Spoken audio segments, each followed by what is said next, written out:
32-এ bulldozer নিয়ে হাজির ছাত্র জনতা। 17 নভেম্বর দুপুরে ঢাকা কলেজ এলাকা থেকে মিছিল নিয়ে রওনা হয়ে 12টার দিকে সেখানে পৌঁছান তারা। এ সময় লীগ ধর জেলে ভর, আওয়ামী লীগের ঠিকানা এই বাংলায় হবে না, 32-এর আস্তানা এই বাংলায় হবে না, এমন নানান স্লোগানে উত্তেজনা ছড়িয়ে পড়ে পুরো এলাকায়।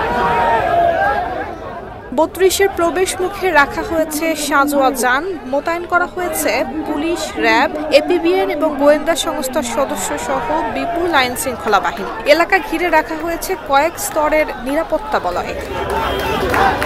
এর আগে এবছরের 5 ফেব্রুয়ারি রাত 11টার দিকে ধানমন্ডি 32 নম্বরে বঙ্গবন্ধু শেখ মুজিবুর রহমানের ঐতিহাসিক বাড়ির একটি অংশ বুলডোজার দিয়ে গুঁড়িয়ে দেওয়া হয়। সেদিন ঘটনাস্থলে একটি এক্সকাভেটরও আনা হয়েছিল। এর আগের বছরের 5 আগস্ট আওয়ামী লীগ সরকারের পতনের পর ছাত্র জনতার উত্তাল আন্দোলনের মধ্যে বাড়িটিতে অগ্নিসংযোগ করা হয়। নুসরাত জাহান মেহেক,